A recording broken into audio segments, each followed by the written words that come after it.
มื่อเจ้ามามีอะไรมาด้วยเจ้าเจ้าจะเอาแต่สุขสนุกไฉนมามือเปล่าแล้วจะเอาอะไรไปเจ้าก็ไปมือเปล่าเหมือนเจ้ามา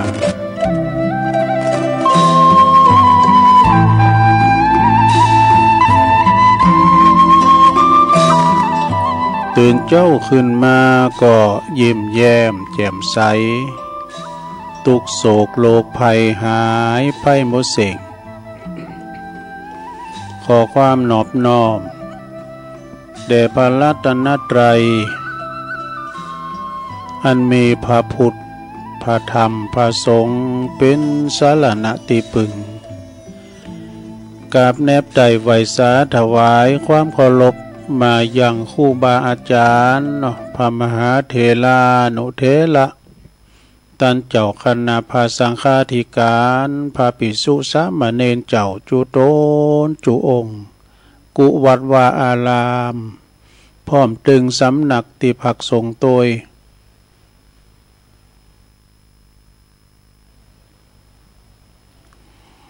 ขอเจริญพรกับศรัทธาสาธุชนญาติโยมนักศีลนักบุญคุณดีทั้งหลายเนาะบ่ว่าจะเป็นปอหลงแม่หลงปอลุงแม่ป่าตั้งปีป่าหน้าเอาอาศรัทธาตีนจองห้องวัดเท่าแก่หนุ่มกำใจยิงทั้งหลายตื่นจืนขึ้นมาแล้วก็มาเปิดวิทยุมาฟังรายการเนาะรายการสัพเพเหระปากินนากะขอนลุงไก่แจงรายการเสียงธรรมแสงทอง รายการเสียงธรรมแสงทองนี่ก็ดำเนินรายการโดยต้นตัวแห่งอาตมาภาพเก่ากระผมตุลุงนันชัยวัฒนาคเสโนก็จัดรายการอยู่ที่บุญห้องสงฆ์ของวัดพระธาตุดอยน้อยตำบลดอยหล่ออำเภอดอยหล่อจังหวัดเชียงใหม่มาปบมาปะกัน ในยามค่ำคืนในที่ว่าเปิ้นรับเปิ้นนอนกันพักผ่อนสายตาพักผ่อนกายย่าเนาะพักผ่อนตึงสมองความคิดเวลารับเนี่ยมันถึงได้กึดอย่างแล้วศรัทธาเวลารับเนี่ยหูเน่หูคิงมีสติเปิ้นอุ้มไปไหนเอาไปวางไปตำที่ไหนก็บ่ฮู้สึกตัวนะ เพราะฉะนั้นการพักผ่อนนอนหลับนี่เป็นการดีที่สุดแต่บางคนนั้นตื่นมาแล้วก็บันลับด้วยนะเมื่อบันลับก็มาฟังรายการตุลุงรายการนี่ก็เป็นรายการแหลกที่มาเสียงสดเป็นรายการวัดใจเนาะหลายก็หลายตุนครูบาอาจารย์ที่เปิดมาออกรายการเวลานี้นะแต่ก็เริ่มล่ำกันไปพองนะฉะนั้นวันนี้มาปบมาปะกันมาตรงกับวันอังคารวันนี้เป็นวันอังคารที่เก่าแล้วเนอะศรัทธาเป็นวันอังคารที่เก่าเนาะศรัทธาญาโยมเนาะของเดือนกันยายน2568ก่อนตีตุลุงจะเอื่นหวยแปดตังคืนบุญสถานีแต่ละคืนที่เปิ้นหับสัญญาณลิงสัญญาณไปเอาไปออกตั้งสถานีวิทยุของเปิ้นแล้วก็แผ่พายกระจายเสียงไปถึงศรัทธาได้ฟังกันตั้งบ้านตุลุงก็จะได้ไหวพระไอ้เกินเนอเปิดความปินสิริปินมังกละปินมงคลกับตนกับตัวครอบครัวอยู่เย็นเป็นสุขเนาะขจัดปัดเป่าโพยภัยมีความสุขมีความเจริญมุ่งมาตรปรารถนาสิ่งใดก็สมดังความมุ่งมาตรปรารถนาเนาะหายทุกข์หายโศกหายโรคหายภัยเนอนำปาสิ่งที่ปินมังกละปินมงคลกับตนกับตัวเขาข่มหัวห่อเฮินมาเนาะพร้อมแล้วก็กราบหนึ่งกับสอง กับสามอิมินาสกาเลนะพุทธังอภิปูชยามะอิมินาสกาเลนะธัมมังอภิปูชยามะอิมินาสกาเลนะสังฆังอภิปูชยามะอะระหังสัมมาสัมพุทโธภควาพุทธังภวันตังอภิวาเทมิสวากขาโตภควตาธัมโมธัมมังนัมมัสสามิสุปฏิปันโนภควโตสาวกสังโฆสังฆังนะมามินะโมตัสสะภะคะวะโตอะระหะโตสัมมาสัมพุทธัสสะนะโมตัสสะภะคะวะโตอะระหะโตสัมมาสัมพุทธัสสะนะโมตัสสะภะคะวะโตอะระหะโตสัมมาสัมพุทธัสสะอิติปิโสภะคะวะอะระหังสัมมาสัมพุทโธวิจจาลานะสัมปันโนสุขโตโลกวิตูอนุตตโลปุริสตัมมาสาลาทิสัทธาเทวมนุสสานังพุทโธภควติสวากขาโตภควตาธัมโมสันติติโกอากาลิโกเอหิปัสสิโกโอปันนะยิโกปัจจตังเวทิตาโปวินโยเหติสุปฏิปันโนภะคะวะโตสาวกสังโฆอุจจุปฏิปันโนภะคะวะโตสาวกสังโฆญายะปฏิปันโนภะคะวะโตสาวกสังโฆสามิจิปฏิปันโนภะคะวะโตสาวกสังโฆญาติตังจัตตาลิปุริสะยุคานิอัฏฐปุริสะปุคคลาเอสะภะคะวะโตสาวกสังโฆอะหุนายโยปะหุนายโยตักขินายโยอัญจลิกาลนิโยอนุตตลังปุญญเขตังโลกัสส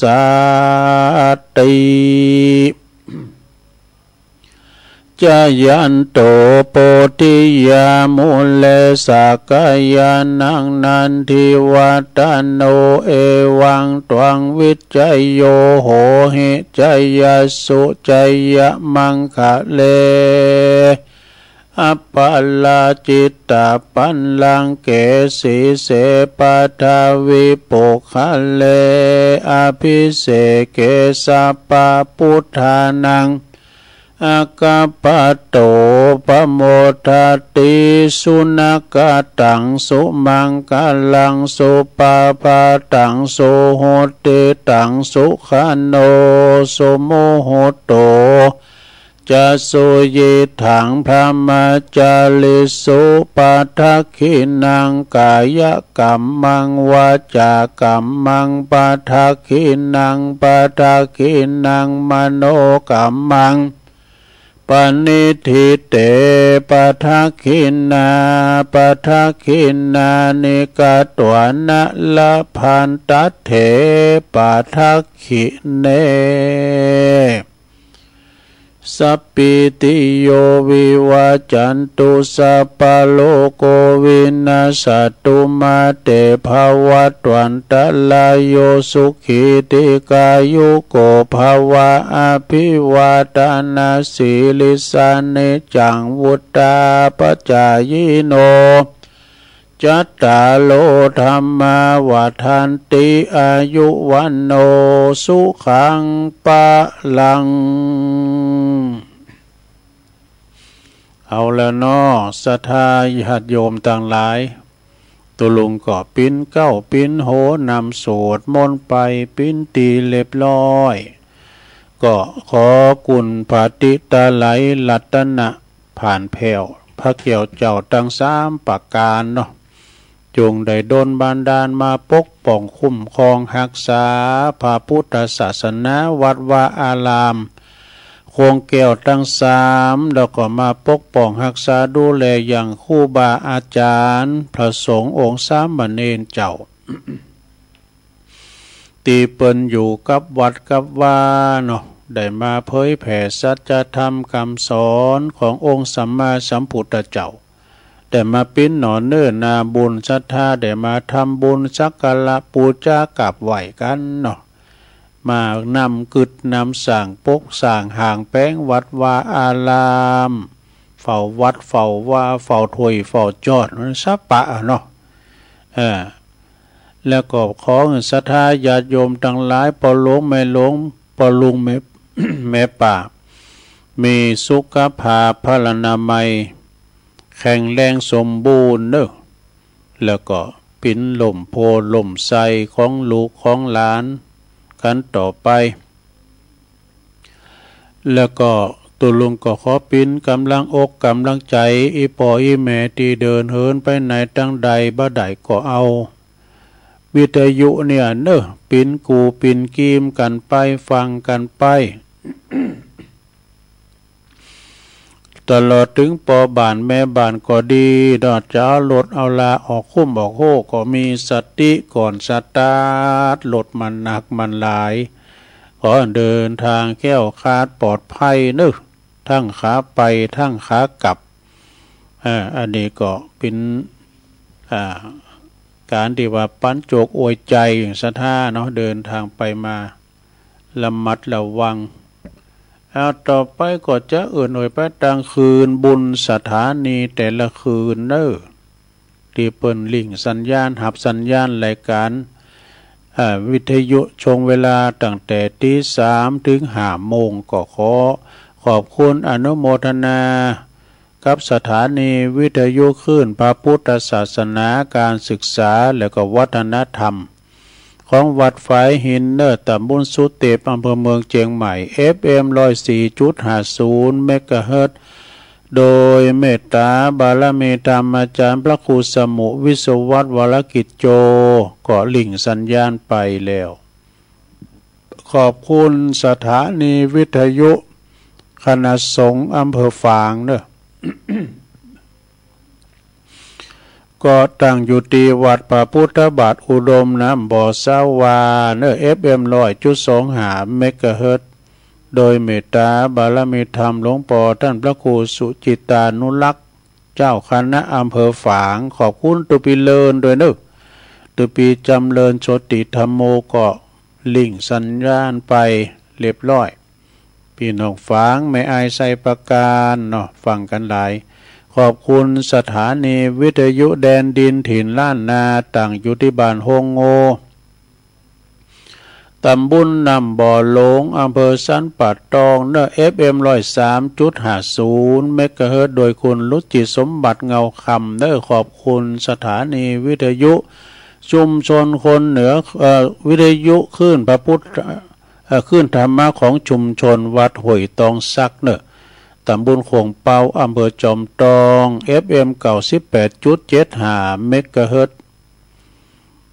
โดยเมตตาบารมีธรรมอาจารย์พระครูวาปีวรมานิตเดอโซนไต่สายไต่ก็ฟังกันแต่เจ้าละขอบคุณสถานีวิทยุมนเสียงธรรมเนื่องจากอำเภอแม่แจ่มวัดบุผาลาม FM 106.25 เมกะเฮิรตซ์ โดยเมตตาบารมีธรรมหลวงปอพระครูมงคลวิสิทธิ์หลวงพ่อเจ้าคณะอำเภอแม่แจ่มขอบคุณพระปลัดอุทัยตัวเนื้อตึงสองอุทัยตัวขอบคุณสถานีวิทยุเน็กเนลเรดิโอ FM 96.75 เมกะเฮิรตซ์ตั้งอยู่ที่บ้านจงตำบลทุ่งกวาวห้างหุ้นส่วนจำกัดอนุสรณ์เรดิโออำเภอเมืองปานจังหวัดลำปางด้วยขอบคุณสถานีวิทยุชุมชนคนเหนือเขื่อนตั้งอยู่ที่บ้านดงดำอำเภอฮอดจังหวัดเชียงใหม่ FM 90.75 เมกะเฮิรตซ์ขอบคุณสถานีวิทยุเพื่อการศึกษาและพัฒนาอาชีพอาร์เรดิโอเน็ตเวิร์ก FM 103.00 เมกะเฮิรตซ์อำเภอเมืองจังหวัดลำปางตึง2 คืนด้วยขอบคุณสถานีวิทยุวิทยาลัยสงฆ์นครลำปางตั้งอยู่ที่วัดบุญญาวาสวิหาร FM 106.50 เมกะเฮิรตซ์ในขอบคุณท่านดร.จิรศักดิ์ปันลำตัวผู้อำนวยการสถานีขอบคุณท่านดร.พัชริยาฟองจันตาฝ่ายวิทยุก็ลิงสัญญาณไปพี่น้องต่างเมืองเขลางนครลำปางก็ฟังกันหมากโป่งลงหลายหลายอำเภอและพี่น้องบ้านไกลสีคำเรดิโอตั้งอยู่ที่บ้านนาเหลืองนอกอำเภอเวียงสาจังหวัดน่าน FM 92.50 เมกะเฮิรตซ์มาไปแล้วเรียบร้อยอันนี้คืนบุญสถานีวิทยุแต่ละคืนนี่สถาญาติโยมทั้งหลายแต่ละคืนนี่ก็เปิ้นก็ลิงก์สัญญาณไปก็ต้องขอบคุณกับคืนสถานีที่เปิ้นหับลิงก์สัญญาณไปแล้วก็ศรัทธาที่อยู่ตั้งบ้านตั้งจองตั้งหอตั้งเฮินก็ฟังกันไปนำธรรมคำสอนขององค์บวรสัมมาสัมพุทธเจ้าตัวลุงหรือว่าครูบาอาจารย์เปิดมาออกรายการก็มีสังมีธรรมะบรรณาการเนี่ยกะเป็นนักค้นคว้าเป็นธรรมการบ้านเอามานำเสนอมรดกธรรมพองธรรมะบรรยายพองซ้ำเตอก็เอาคติธรรมกรรมบากเก่ากรรมโบราณเอานิทานธรรมมาในชาดกกาให้มาเล่าสู่จูกันฟังศรัทธาที่คุณที่เปิ้นนอนบ่ารับเปิ้นตื่นมาจับก็ดีก็ฟังกันไปอันนี้มันก็มีมากันกุตุนวันพุธก็เปลี่ยนไปแต้มตุนนี่ก็ลำดับลำดากันไปศรัทธาฉะนั้นวันนี้มาพบมาปะกันก็ตรงกับวันอังคารที่เก่าของเดือนกันยายน2568เดือนกันยานี่ก็เขาก็เป็นประเพณีการต้านขันเข่าขันน้ำไปหาญาติกาวงศาก็คือหมายความว่าเป็นเดือน12อย่างบัดดับเดอตอนนั้นหลังจากเดือน12ปิงเดินแหมมาไผยังได้ตานเก็บโต๊ะกดตานให้นึกตานกันได้จนปุ่นเดือน12ดับปุ่นนั่นก็พระจัดตานนำตานทำก็ขอเชิญกันได้เดือน12ปิงเขาตีศีลแล้วนี่ก็คุณมาตานกันก่อนนักหลายตานโกเข่าโกน้ำไปหาญาติกาวงศาพ่อแม่พี่น้องของเฮาเผ่าปั้นวงศาปินเดินแห่งความกตัญญูลูกหลานจะเด็ดตานโกเข่าหือปอหือแม่ปู่ย่าตาโทษเปิ้นตายละมรดกตกถอดไปเฮาสืบต่อปินไฮนาปาตั้งก็ดีคุ้มโหหอเฮินโซนบัลลำใหญ่โซนบะโมงก้ามสังกานี่เปิ้นก่อนละมรดกตกถอดไว้เฮาก็สมควรที่เขาจะได้กินต้านไปหาเปิ้นพองกอดต้านโกเข่าโกน้ำพอกอดต้านทำเนี่ยต้านอันใดก็เป็นสังศรัทธาต้านไปเลยวันนี้เนี่ยเมื่อว่ามาปะกันแล้วตัวลุงก็น้อมนำเอามรดกธรรมไม่กำศรัทธาญาติโยมวันนั้นก็ได้ยินเปิ้นเทศธรรมอย่างอาจารย์เน้นหลักเปิ้นก็เทศลวดกำเดียว2ผูกมาไล่โผดโลกมหาวินบาก ตุลุงก็เลยเก็บเอาทำที่เปิ้นตานหือปอหือแม่นี่นะเนาะนางนางอี2 ปีน้องก็ตานทำหือกับปอแม่ทันเศรษฐีปอเศรษฐีแม่เศรษฐีนี่ที่เปิ้นได้ลุ่มหายแต่จากไปทะลงวิบากเนาะปินเปตวิสัยอยู่ตีสุสานป่าจ้าบ่มีเสื้อผ้าโคใบมานุงปอกกายย่ายน่ะปินถ้ำนี่ปานน่ะสูตรเนอะสะท่าเนอะเนาะอันนี้ทำบนตานหือปอหือแม่นี่สะท่าญาติโยมทั้งหลายฉะนั้นก็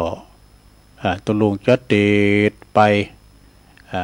ก็คงจะบาจบดีเนาะสะท่าเนาะตุลุงเตดก็ถึงจะจบ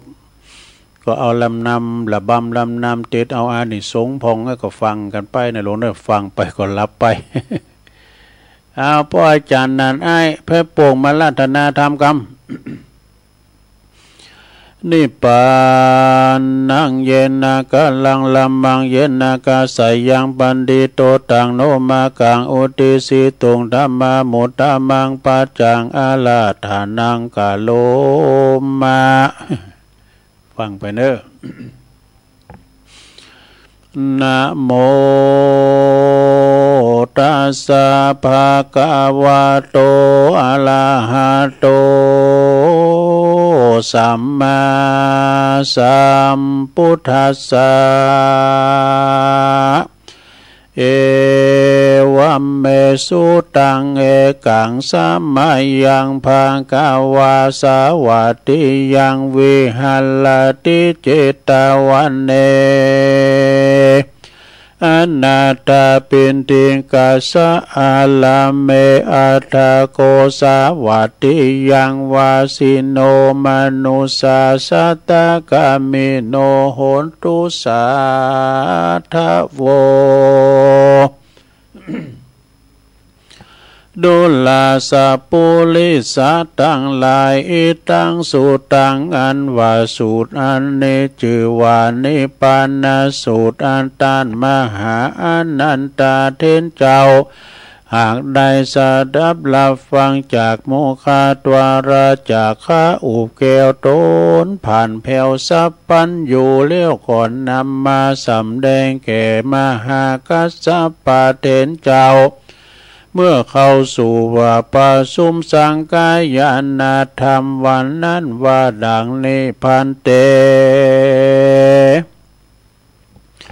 ข้าแก่มหากัสสปะเทนเจ้าอันว่าพระเจิงเงาปุถิญาณเมื่อยังทรมานอยู่ป่าเจตวันโพธปันนาสัตทั้ง4 หมู่ในที่อยู่ตามกลางสงว่าดังเนสีลังนามากาตาปังสีลังนามาลาคิตังเมตตากาลุณามุตุตาอุเปกาน ามากาตาปันติภิกขเวดุลาภิกขุทั้งหลายปุญญังนามาจืออันว่าบุญต่างหลายปันติเตนะอันภูมิภายาหากเปิงกาตามแต่และสีลังอันว่าสินนี้ภูมิภายาเปิงรักษาเหือมันกุงแต่แลอันว่าเมตตากรุณามุตุตาอุเปกขาภูมิภายาเปิงจำเลินภาวนาแต่แลภิกขเวดุลาภิกขุทั้งหลายเหตุดังเลือและพาตาทากาตะเหือกาได้กล่าวว่าหือตานรักษาศีลและภาวนาอันจาหิด้วยเมตเตแลสัตตานามาจืออันว่าสัตว์ทั้งหลายในโลกยอมวิปโยคแผ่พวนสัตว์ทั้งมวลติมาเอากำเนิดติมาบังเกิดเอากำเนิดในสงสารบ่สุขสำล้านมันเตียงลูกความเงียงเปปางแม่นจักเมผันละกำลังเปียงดังจ้างแม่นจักเมสัมปติแนบข้างมากลวงลาย ก็ยังจักตายบ่เว้นบ่เมจองหลีกเล่นแห่งต่างตายนามะลูปังอันว่าลูปังกายตนตัวเล่านิสัยก็จักตายวันหนึ่งบ่สงสัยความตายนี่หากขับไปใจอุปมาไว้ดังจ้างคาคนปาเสติก็ไปสาแวงหายังคนและสัตว์เปิดจักขาหือตายนั่นแลอันว่าไวยาแห่งสัตว์และคนต่างหลายนี่ป้อยจักกลับขึ้นมาเฮือมีวัยยาอันหนุ่มนั่นก็หาบ่ได้จะเตรียมเพียบไว้อุปมาคือดังพระสุริยา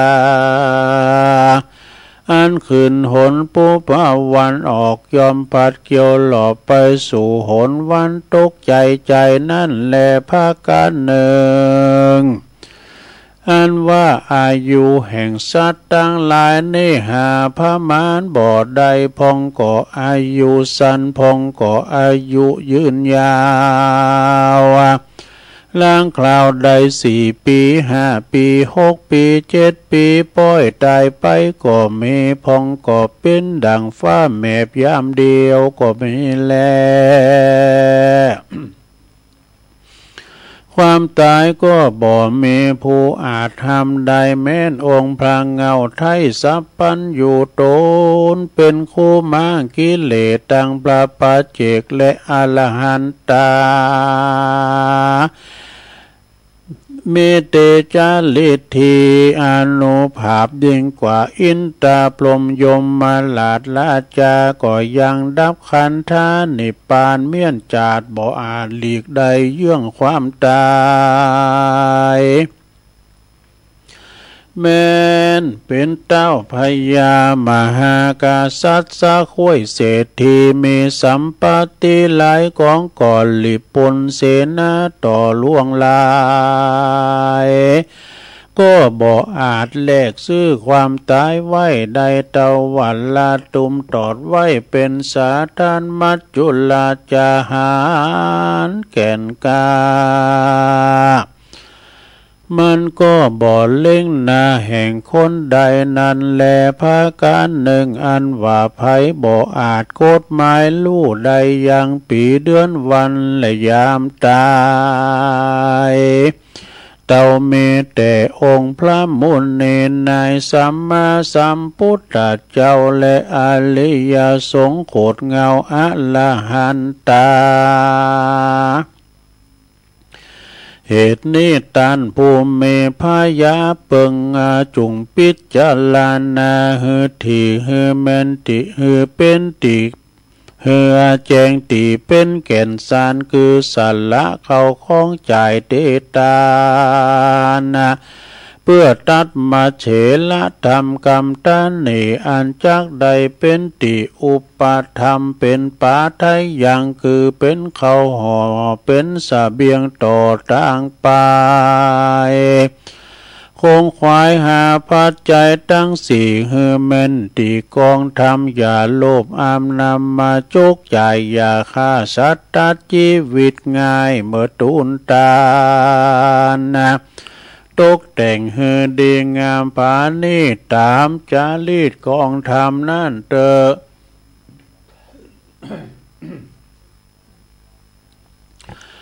ภิกขเวดุลาภิกขุตั้งหลายกูพระตถาคตตรัสรู้แล้วจึงนำมายังตานากาตาเตรียมเพียบไว้ตันต่างหลายได้สดับรับฟังว่ายังมีเมืองอันหนึ่งสุขเกษมยิ่งนักย่อมเป็นที่พักอาศัยแห่งปันติตาปูปัญญาไว้ฉลาดคือหมูลนักผาดเจ้ามนมีเป็นสุขีเตี้ยงตาวบ่มีวันแก่เท่าและตายเต่าว่าหนตั้งตีจากกฎหมายไปสู่เป็นติสัตว์ไล่อยู่อาศัย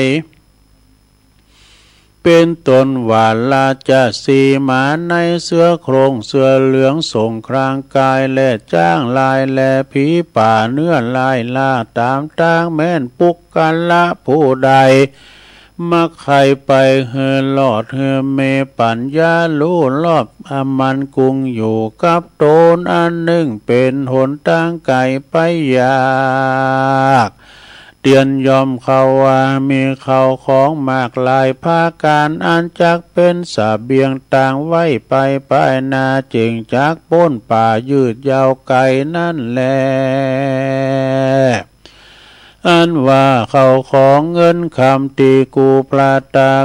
าทากาตากาว่าเฮอเอาไปนั่นบ่ใจเขาของเต้คือหากมาใดอานิสงส์แห่งส่วนบุญตานอันจอบพระก่อไปด้วยศีลธรรมภาวนากรรมและเอาแก้วต่างสามเป็นตีเปิงเป็นตีจังบทลำเปิงนั้นว่าพุทโธเมนาโธธัมโมเมนาโธสังโฆเมนาโถดังนี้ไปเตอผู้บ่เอาเกี่ยวต่างสามเป็นตีเปิงอาสาไลก็บ่อาจจะข้ามต่างกายยานกว้างคือว่าบ่อาจข้ามวัฏสงสารนั่นแลภิกขเวดุลาภิกขุตั้งหลายที่พระตถาคตกล่าวว่าเฮอเอาข้าวน้ำโภชนะอาหารและเครื่องอาวุธไปกับตนกับขี่ม้าอาจารย์ในไปปันหลอดจักได้จุดจอดเทิงทองนั่นเป็นตำนองเตรียมแตกไว้ตีแตกคือหากมาใดอานิสงส์แห่งของทานกับตั้งอานิสงส์ศีลห้าศีลแปดศีลสิบแขวดเตรียมไปตีว่าดาบสลีกันใจดำแก้วสีเทียนนั่นก็กับตนนั่นเป็นตีเต้คือหากมาได้อานิสงส์ภาวนาพรหมวิหารทั้งสี่นั่นแลการภาวนาพรหมวิหารมีอานิสงส์11ประการตามดังพระจินดามานเตสนาวายะดังอานิสุขังสุปาติสุขังปาติปุญจตินาปาปะกังสุปินังปัสสติมนุสานังปิโยโหติอมนุสานังปิโยโหติเทวตาลักขันตินาสะอาคิวาวิสังวากามาติตุบุตังจิตังสมาธิยาติมุขวันโนสามุลเหกาลังกาโลติอุตะเลงอุปาติวุจันโตพรหมโลกุปโกโหติอัตถะแห่งกาถาอันนี้อานิสงส์ที่จะขายว่าปุกกัลละผู้หนึ่งผู้ใดเอาเมตตาเป็นตีเปิงจำเลินธรรม จู้คืนวันบ่ขาดยามลับก็หากเป็นสุขเลือหลายตื่นขึ้นมาก็สบายจมจื่นบ่ฟันหันไล่หือตื่นตกใจแม่นไปตีตังใดก็มีผู้หุมรักใครพงผีวิสัชน้อยใหญ่ปิยาแปงเทวดาเตรียมแฝงวงแวดเฝ้าไฟยาปิดและหอกดาบนั่นเล่าบ่คาหือตายจิตใจมุ่งหมายเป็นสมาธิได้เลี้ยวด่วนใบหน้างามแหลบล้วนผ่องผิวใสสติก็บ่ลงไหลเมื่อกาตามกาละมรณาดกันว่าสมปานยัง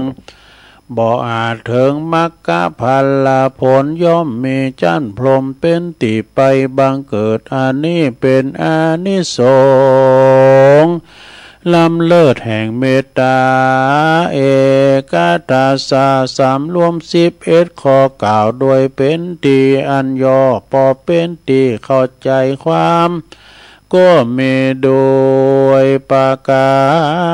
ร ดังกล่าวมานี่แหละนาในปานาสุตังนิติตังกิยะอันกล่าวยังธรรมนิปานาสูตรอันแควบอันย่อก็บางโกมโสมเลสาเดชแล้วเท่านี้ก่อนแลสาธุสาธุสาธุเป็นธรรมจะทำกล่อมกันนะหลวงมันก็ยาวอยู่เนอะมันจะติดจบสักคำเถอะลูกนะมันถึงนังเอ่ยนังอีเด้อเอาให้ตีก่อนเอาอันนี้ทรงเนาะสนาเนาะเป็นธรรมหมอละดกเวลาเปิ้นไปเตดเนาะงานศพงานสากานี่ก็ว่าเปิ้นตานหาผีตายนี่เปิ้นเขาทำนิพพานสูตรเนี่ยว่านะมาลายโพดนี่ได้หมดไอ้น่ะมาลายโพดนี่เตตานให้ลูกเต่าล้านเล่นก็ได้หมดไอ้น่ะแต่ว่าทำนิพพานสูตรนี่ตามปนนั้นเปิ้นบอกว่าเปิ้นมักจะเอาอันทำนิพพานสูตรด้วยดวงปนนั้นหลงว่านะตุลุงก็เลยเขาเตะทำเนี่ยนะยกยอดไปตีเก็บตกตีไผ่ย้ำได้ตาเนี่ยนะเนาะจัวเนี่ยเนาะลงนึกจัวทำผูกเนี่ยนึกยาติกาวงศาปินปอปินแม่ปินยาติโกโหติกายาสนิทมิตรแก้วสหายคำหมดอ่ะก็ต้านไปคือเขาเจ้าตังหลายได้กินได้บริโภคปินเขาตีบน้ำตีบเนื้อปุ่นเสียจากตียากภาคเสียจากตีตุกได้เสวยความสุขในสัมปรายภพนั้นจุงจากเมโลดเอาปอนเลยเนิดปอนธรรมสัปปิติโยวิวาจันตุสัพพะโลโกวินาสตุมาเตภวัตวันตะลายโยสุขีติคาอยู่โกภวะอภิวาตานาสีลิสานิจังวุธาปจายโนจัตตาโลธรรมาวัฏันติอายุวันโนสุขังปะลางเอาแล้ว แล้วไปแล้วก้าลงเอ้ยเตธรรมเนี่ยมันเป็นธรรมกล่อมลับนะมันถึงไปวอยๆเนอะเอาละต่อไปเอาคติธรรมนำกรรมเนาะคติธรรมนำกรรมหนึ่งก่อนมีข้างหนึ่งพระพุทธเจ้าเปิ้นตรัสถามพราหมณ์เนาะมาถามพราหมณ์นี่เปิ้นเคยหลิ่นเคยโหเคยเกี่ยวกับว่าการผ่านนานขันต่อต่างๆเนาะหมากลุกหมากสักกาก้าอีน่ะพระพุทธเจ้าถามว่ามันเคยได้พราหมณ์เอ้ยก็บางทีก็ได้บางทีก็ไม่ได้บางทีก็จ่อยไป บางทีก็ปุดตีนปูน่ะพิจารณาลองฟังพอกติธรรมนี่เด้อเป็นธรรมที่พราหมณ์มาถามปัญหากับพระพุทธเจ้าเนาะหมากลูกหมากสักกาเนี่ยนะ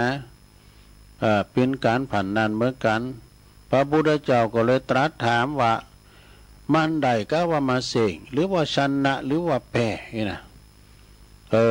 พราหมณ์ก็กราบทูลว่าบางวันมันโด่งดีมาก็ได้นะมันก็เหมือนฮอตแดงเล็กแดงหอย บางวันบางงดมาก็ได้ได้ก็ได้ชัดตั้งตัวเก่าคืนเนาะ บางวันมันก็ได้บางวันมันก็ก้านนี่ดูบางวันมันก็ไม่ได้พระพุทธเจ้าก็ตรัสว่านี่เนี่ยพระเอ้ยการชนะการแป้ผู้อื่นบ่เป็นประโยชน์เลยวะนะส่วนว่าการชนะกิเลสของตนเองนั่นแหละคือประเสริฐสุดเนอะเพราะบ่มีไผอาจทำหือเฮาเนี่ยแป้ได้เลยนะเพราะบ่มีไผอาจทำหือกับแพ้อีกได้นะดังนี้เรื่องนี้ก็มีข้อความข้อคิดข้อควรจำคือสิ่งที่บ่เป็นประโยชน์เนาะสิ่งที่บ่เป็นประโยชน์ที่พระพุทธเจ้าทรงแสดงนะพราหมณ์นั้นได้ฟังก็ควรจดจำไว้ควรทรงงดงดในมังกรนั่นทรงงดนะทรงงดเว้นหือใดลดละเลิกในลงเนออันนั้นน่ะเผาให้พองย่างตุก่อนนั้นอันนี้วันที่1วันที่16นะกับเบาๆพองเนอเบาๆพองไม่ไปหม่อมแจ่จะลำไปโหยน่ะมันดื่มเตาสวยเข่าวัดกันสวยเข่าวัดก่อมสักไล่อันไล่ได้ก่อนไล่นึงก็บ่ากันเพิ่นหมายก็100 วันเนี่ยมันจะถูก มันหวยเนี่ยมาย้ำแน่นอนโอ้ไม่กล้าหวยฟังอยู่กับสุมาเนี่ย เอาแถมเรื่องหนึ่งแถมเรื่องหนึ่งก็เอานำเสนอเนอะสัทธาญาติโยมทั้งหลายฟังบ่ได้กินข้าวไปฟังไปกินข้าวไปนะเรื่องนี้ก็เปิ้นว่า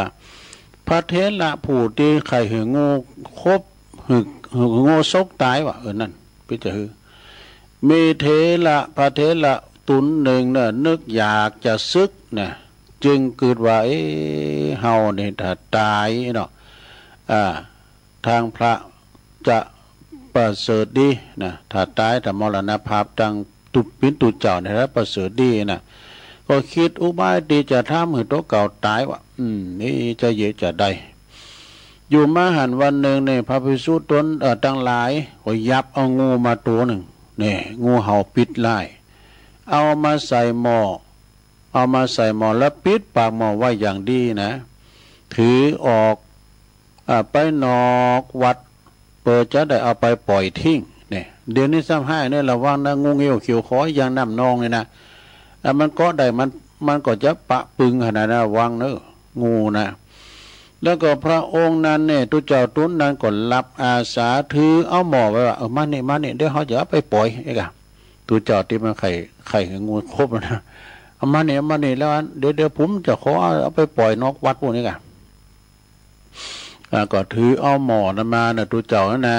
มันไข่ตายนะครับผาเหลืองไอ้กะจะได้นอนนกฮัสซีดีลิงกันจะได้นอนนกฮัสดีลิงกันไอ้เนาะไข่ตายยังมาเป็นตุเจ้าไอ้วะมรณภาพตุเจ้าไม่มีวันตายแต่ไม่เป็นอมตะเป็นเรียกว่ามรณภาพเมื่อว่าป้นจากเขตวัดไปแล้วก็เป็นนางอยู่ที่แห่งหนึ่งเด้อเปิดปากหม้อละเปิดปากหม้อขึ้นหย่อนมือลงไปโกนหึงงูครบหึงงูกัดงูก็บักกัดงูนั่นนายยวดีแล้วเนอะงูก็บักกัดบักซกแต่อย่างใด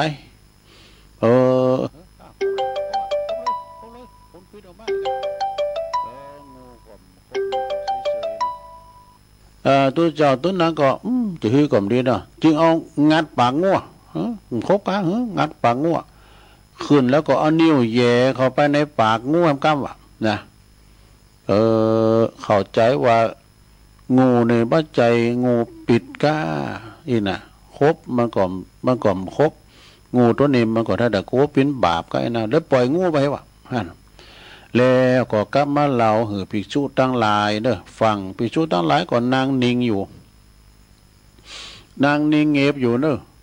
อยู่มาหันวันหนึ่งแถมมีสังโกนผมสังโกนระบกเนี่ยนะสังโกนผมคนหนึ่งออกไปโกนผมหือตู้เจ้าเนี่ยไปโกนผมให้พระเอวะแล้วก็วางมีดขูดมีดโกนเอาไว้ที่แห่งหนึ่งนะตู้เจ้าตุนนั้นก็จึงถือเอามีดโกนนั้นไปเฮ้วะนี่แล้วก็เอาไปวางที่คอเอาไปวางที่คอลงตีต้นไม้ต้นหนึ่งเนี่ยเอาไว้ลงที่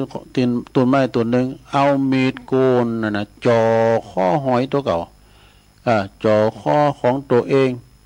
แล้วก็นึกถึงศีลนั่นนึกถึงศีลแต่ตั้งแต่บวชมาเนี่ยนะเมื่อว่าหันว่าศีลบริสุทธิ์ดีก็เกิดปีติวะตอนนั้นเกิดปีติละข่มปีติไว้ได้นะเจริญวิปัสสนา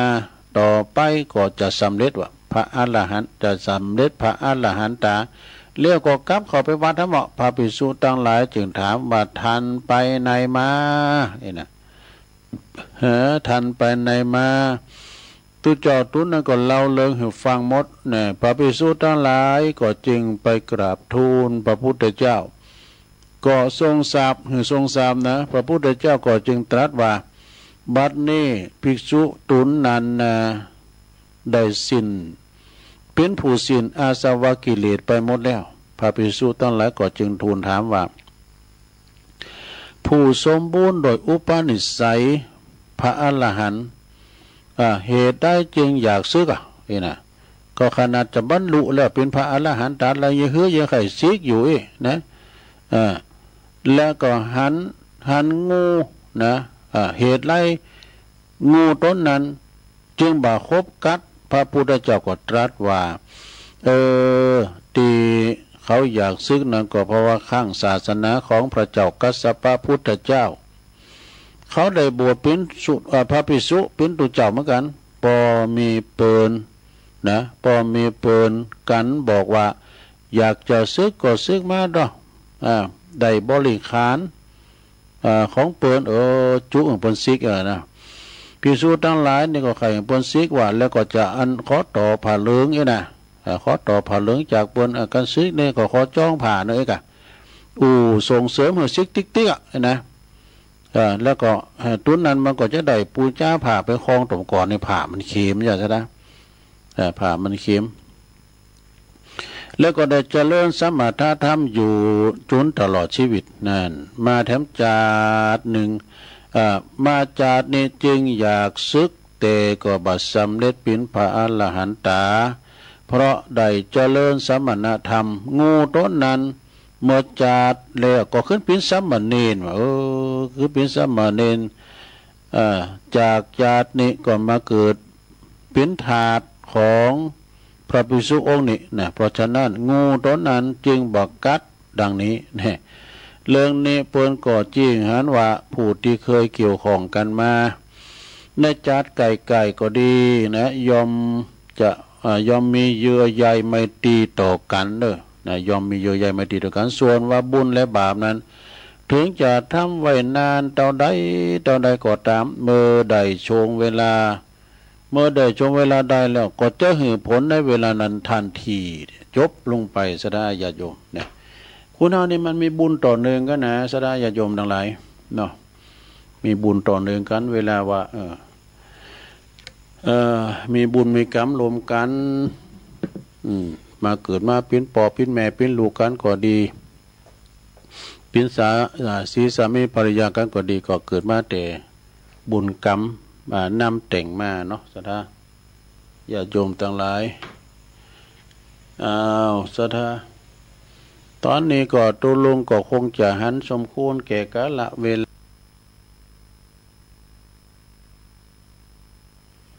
เอาละสถาตัวจุยมาใส่หน่อยเนาะสมควรแก่กาลเวลาจ้ะเรื่องงูตัวเจ้าไข่งูครบงูก่อมครบก็เคยเราเอามาใส่แล้วกรรมเนาะในกรรมเดียวช่วงที่สองก็จะเล่าแถมเรื่องหนึ่งพินิธานธรรมเหมือนกันเด้อแล้วก็เบ็ดตะเล็ดแถมเกี่ยวกับนิทานเรื่องเคยเล่าเรื่องนกนางแอ่นนกนางแอ่นเตือนภัยกับเจ้าหมูมันเตือนภัยกับเจ้าหมูอย่างได้ก็มีเรื่องเราให้ฟังเนาะอันนี้ย่ำจบเลยก็เนี่ยฉะนั้นก็เดียวก็ก่อยฟังกันในตอนที่สองนะเอาในตอนนี้ก็ตุลุงจะพักกันเด้อสถาเด้อพักกำเดียวกันเดียวก็มาปากันแถมเนาะพักกินน้ำกินนองกำเดียว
ธาญาติโยมทั้งหลาย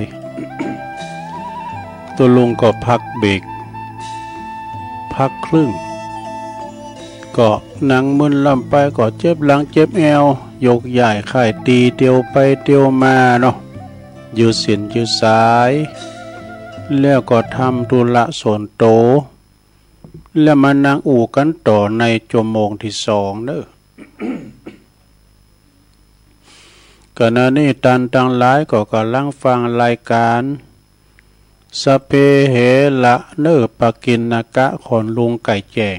รายการเสียงธรรมแสงทองดำเนินรายการโดยตุลุงยองมานางอู่นางจ้าก็ในชั่วโมงที่สองขณะนี้เป็นเวลาอยู่ตีสี่กับ5 นาที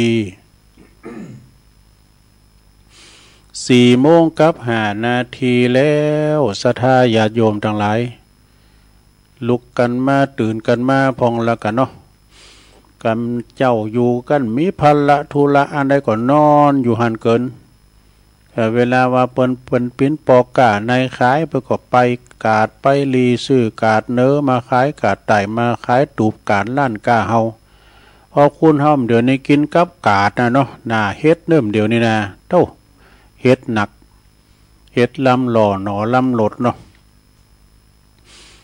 วันนั้นก็ได้ไปไล่ถ้วยดูวันศีลน่ะ มันกืนหมอดีเนาะแกงเฮ็ดเนี่ยนะเด้เฮ็ดเหลืองถ้ามงโกงไว้กันไปตังปีใหญ่เฮาปุ่นไปตังปุ่นเฮ็ดตาควายไปตังปีใหญ่ลือโลง ไปตังหลายด้อยนางแก้วหลายด้อยคุณดานเฮ็ดโซโล่มันมีหลายจื่อเด้ตังยองบอกว่าเฮ็ดเหลืองถ้ามงโกงเฮ็ดไข่หานเฮ็ดหลุมก้านี่เฮ็ดนี่มันก็จะล่ำเลยเปิ้นก็จะเฮ็ดกูนนี่ก็เฮ็ดโคนนี่นะ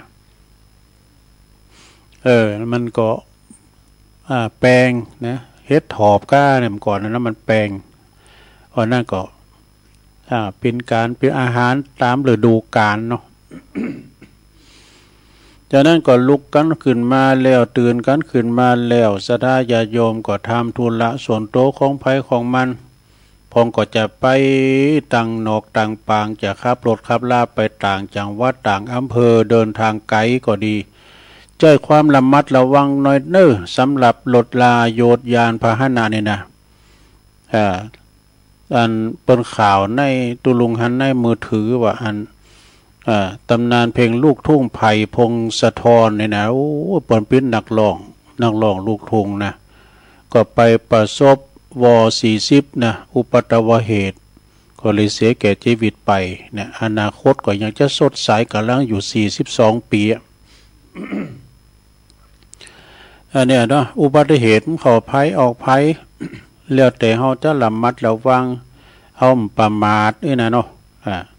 ฉะนั้นก็ขับรถขับลาก็จะประมาทเด้อพลาดพังไปก็อันตรายศรัทธาญาติโยมเนาะเกี่ยวกับรถกับลานี่กูอย่างนะเครื่องจักรต่างๆทั้งหลายก็เฮาประมาทเนี่ยอาจจะได้เจ็บกับมันก็ว่าได้เนาะเอาต่อไปนี่เอาคติธรรมของอาจารย์พระครูสุมเมธธรรมเสวีมาเล่าสู่จู้กันฟังหน่อยเนาะเปิ้นว่าลาบยศนั่นนะเปิ้นเปรียบประดุจดั่งดอกไม้บานนะ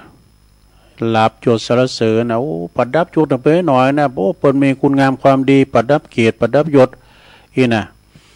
ต่อหือบานทนนานแค่ไหนเนาะสำหรับดอกนี่นะดอกหือมันบานทนนานแค่ไหนมันก็ต้องถึงกาลเวลามันก็เหี่ยวเฉาไปเหมือนกันเนอะนี่มันก็มีความเหี่ยวเฉาเหมือนกันเนอะดอกไม้บานนี่นะมันเต่งตุ้มตอนเจ้าเบ่งบ้านตอนเต่งเลยบ่ายไปแล้วก็จะด้านม้วยไปละนี่นะเนาะมันจะม้วยไปเมื่อว่าเหี่ยวเฉาไปนั้นก็นึกถึงสภาพที่คงที่เคยงดงามแทบไม่ออกนะประมาณนะโลกนี้มันก็บ่ติงมันก็บ่ยั่งยืนนะแม้แต่ชีวิตของคุณเฮาก็ต้องแตกทำลายดับสลายลุ่งสักวันเนี่ยก็แตกกันเนาะซะได้เนาะไผอยู่กำฝ่าลาบยศก็เป็นเพียงแค่เปิดของชีวิต นี่ที่หาแก่นสารก็บ่ได้เมื่อบุคคลตายไปเจ้าโลกก็จะหวนนึกถึงก็ตรงที่ว่าคุณงามความดีนี่คุณงามความดีตอนนั้นคนเฮานี่มีอายุบ่กี่ปีนะบัดถึง100 ปีบางทีก็100 ปลายก็มีแต่มีไปน้อยเนาะแต่ถ้าเฮาสร้างคุณงามความดีสร้างคุณงามความดีไว้เกียรติศักดิ์ก็จะยังยืนเหมือนบ่ตายเนอะเกียรติศักดิ์เขาเนี่ยจะเหมือนบ่ตายก็จะล้ำลึกนึกถึงตลอดเวลาเหมือนกับครูบาเจ้าศรีวิจัยเนาะครูบาเจ้าศรีวิจัยใน100 ปีปลายแล้วเนี่ยเปิ้นยังโหนล้ำลึกนึกถึงเวลาเปิ้นไปหล่อเลนก้ามสังกะก็เสงหมดนะเลนของครูบาเจ้าศรีวิจัยแล้วก็อย่าหลงละเลงเสพสุขเพิ่นว่านะอย่าหลงละเลงเสพสุขร่างกายใจเพราะว่าร่างกายใจงานได้บัดทนอายุคนเพียงไม่กี่ปีสั่งสมความดีจะมีกาสร้างกุศลไว้จะเป็นวาสนาลาภยศไม่คงที่แต่ความดีนั้นคงทนจบสดาโอ้เขาท้ามากันบทนี่นะความดีไม่คงที่ความดีนี่คงทนนะแฮมบทหนึ่งเป็นว่าเชื่อใดเพราะว่าคุณ คนคำนวณภูมิคนคำนวณบสู่พรหมลิขิตเนี่ยมาคุณเฮาคำนวณพอยนะมันสู่พรหมมาสู่กรรมลิขิตนะมาสู่กรรมลิขิตอุตสาห์วางแผนไว้มากมายนี่ผู้ที่มีบุญก็จะจะมาหลับผลประโยชน์ไปปีนป่อนหลอกลวงบสู่สร้างกุศลวาสนาทรยศโคดโกงได้ที่สุดอันยังก็จะลุดมือไปท้ายที่สุดคนสร้างความดีจะชนะคนทุกประเภทแต่กันเนาะในส่วนลึกแห่งจิตใจของปวงชนทั้งหลายเมื่อคุณดีได้สมบัติก็จะหู้สึกพออกพอใจเมื่อคนชั่วได้สมบัติก็จะหู้สึกต่อต้านเนี่ยเมื่อคนชั่วได้สมบัติจะหู้สึกต่อต้านผีสางเทวดาก็จะเกิดนุนคุณดีบุญวาสนาจะโจยหือหันคุณดีป้นภัยหือคุณดีป้นภัยนะกุศลบารมีจะโจยหือคุณดีนั้นอยู่เย็นเป็นสุขศรัทธาญาติโยมทั้งหลายจงทำความดีหือดีจริงๆแล้วหนทางหลอดจะมีเสมออย่าทำลายความดีเปอเอาหน้าจะเสียราคาของความเป็นคนดีจบ อันนี้ก็เน็ตเหมือนกันนะเนาะอันนี้ก็เน็ตเหมือนกันนะศรัทธาญาติโยมทั้งหลายมีแถม2 บทอยู่ดูเลไปเหมือนกันนะแถมบทหนึ่งเปิ้นบอกว่าท่านผู้ยิ่งด้วยบารมีทานบารมีเนี่ยนะผู้ยิ่งโดยทานบารมียอมขวนขวายสละอยู่เสมอนี่ยอมสละอยู่เสมออย่างนั้นนะตุลุงว่าไผก่อนนักร้องจ้ะนะไผ่พงศธรเนี่ยประสบอุบัติเหตุรถไปเผลอไปอย่างนั้นรถเก๋งเปิ้นน่ะเนาะเปิ้นไปพอในบทมีสตังค์อยู่ห่างถึง 3-4 ล้านเปิ้นเกมจะเอาไปแจกละอ่อนกำพร้าดูเนี่ยคุณดีผีบอกไหวซะได้แต่เฮียขวนขวายสันละอยู่เสมอแม้แต่ของหักของหงก็ยังยินดีสละเพราะจิตหักในทางยิ่งกว่าสมบัติใดๆเนี่ยจิตหักการหืดตาเนี่ยเหมือนกับพระเวสสันดรเนี่ยเนาะศรัทธาญาติโยมพระเวสสันดรก็ตานกุสิ่งกุอย่างยิงหือก็ยิงได้เนอะเพราะว่ายิงหือของหักของหงออกไปก็ยิงถึงใจสมใจเพราะมีศรัทธาอย่างในการให้ทานเนี่ยปรารถนาในการหือมากกว่าการครอบครองเนี่ยสร้างผลงานยิ่งใหญ่แต่ บ้าอ่างความดีความชอบเนอะแต่กับคุณบางคุณเนี่ยนอสดาเนาะเปิ้นเขียนวาดภาพในวิหารก้ามสังกาเนี่ยหุ่นภาคใต้ภาคกลางแต่ไม่ต้องเขียนชื่อผมนะเปิ้นเมาจือหรอกยินดีในการช่วยเหลือสัมภสัตเนี่ยบัดต้องคือบัดต้องการหน้าตาเนี่ยก็คือว่าเอาหน้าเอาตาโอ้บางพองเฮาพอนะเปิ้นกินต้านแต่ว่ามันต้องจดจื้อหน่อยใจชีวิตดีเรียบง่ายบัดต้องการจื่อเสียงเกียรติยศถอยตัวเองออกมาได้จากสถานตีลุ่งเรืองเนี่ยสู่ตีลุ่งเรืองแล้วเนาะแล้วก็ถึงแม้จะไม่ถึงแม้ว่ากิจการตีทำจะประสบความสำเร็จอย่างสูงก็ตามเถอะถ้าหันว่าถึงกาลเวลาก็ควรวางมือก็เสียสละได้อย่างบัดคัดของกฎธรรมชาติก็คือทุกสิ่งทุกอย่างล้วนแล้วที่ผ่านมาแล้วก็มันก็จะผ่านไปเนี่ยบ่มีสิ่งใดที่เป็นของเฮาจริงๆแน่เอ็นะสระมีหยังในเป็นของเฮาแต่นะเลยนี่แถม2-3 บทอันนี้เปิ้นก็บอกว่าสิ่งที่ใจเองใจของธรรมดา สิ่งที่ใจเองใจของธรรมดาก็ได้ส่วนของที่จะนำไปหือตานคงขัดสรรหือดีเนี่ยขัดสรรหือดีหืออย่างได้ก็ยอมได้อย่างนั้นเนี่ยให้อย่างไรก็ได้อย่างนั้น หือของเลวออกไปยอมก็จะได้ของเลวปิกมาของดีออกไปก็จะได้ของดีเฮากลับมาน่ะมันอย่างได้อย่างนั้นโลกภายนอกเปรียบเหมือนกระจกสะท้อนเนี่ยเฮาส่งอันหยังออกไปยอมสะท้อนกลับมาหาเฮาผู้ที่มีปัญญาจึงบ่มีอัน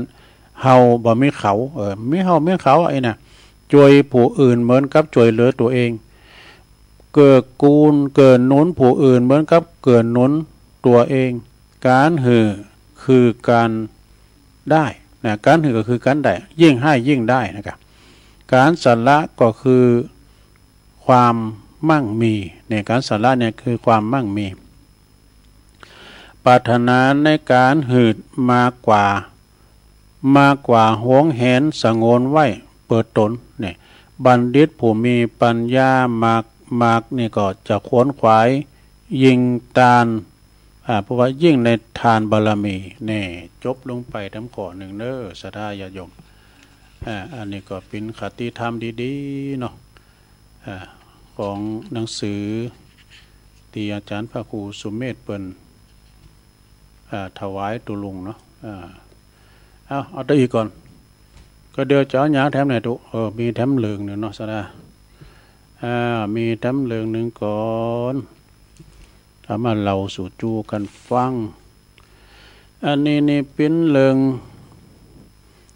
นิทานคำเตือนของนกนางแอ่นคู่นกนางแอ่นได้ เป็นจะใด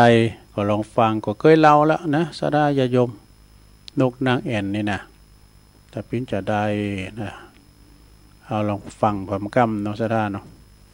กระทงกับป้อเวลาพอดีวันนี้นี่มีข่าวสารงานบุญเลยนะเอาฟังคติธรรมกันเด้อนิทานธรรมเรื่องคำเตือนของนกนางแอ่นก็จะเป็นจะได้ลองฟังพอคำเตือนของนกนางแอ่นคู่นกนางแอ่นนี่มันก่อนนี่นักเด้อซะนะสมัยก่อนนี่อยู่ทำทุ่งนานะนกเซลหางโบ่งก้านกตุ่มก้านกวักก้านกยางแดงนกยางขาวมันมีหมดกลางตุงกลางหน้านะนกแจกก้าแต่ตัวใหญ่ตัวน้อยนะมีหมดซะนะก่อนนี่มันจะมีโรคภัยไข้เจ็บอย่างเด้อน้ำก็ใสเวลาน้ำเข้าใหม่อุกขลุกตีนควายน้ำใสอย่างแก้วกอบกินได้นะกอบกินได้ล่อมเดียวในการปฐมพิญญาอย่างตุปีเอกพลชุตินทโลเปิ้นเล่าข่าวหำไว้นะโอ้น้ำสารมันไหลลุงกุ้งหอยปูปลาก็ตายกันไปชะระ มันหลังเข้าไปนะโอ้เป็นดีดูเดี๋ยวนี้ก่อนนี้มันจะมีปลาเลี้ยงเนาะเป็นปลาธรรมชาติหมดอ่ะแล้วมันจะมีปิ้นลูกอ่ะปลาก่อนเนาะแล้วเดี๋ยวนี้นี่มันอันตรายพักไม่ใส่คือก็เหมือนกันเด้อเวลาว่าเปิ้นเก็บมาเปิ้นฉีดยาเนี่ยเปิ้นก็มีกำหนดเนาะ7 วันเนี่ยก็เก็บนะซ้ำเติมถึงสักกามเนี่ยเนาะมันงามเนี่ยเนาะก็ไปเด็ดมาขายก็วันนี้หมู่เฮานี่บริโภคสารตั้งหลายมันจะมาสะสมนะสารปิดตั้งหลายเนี่ย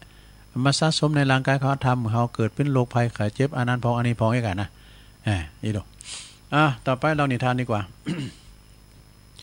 คำเตือนของนกนางแอ่นนกนางแอ่นตัวหนึ่งเนอะนกนางแอ่นตัวหนึ่งหันเจ้านา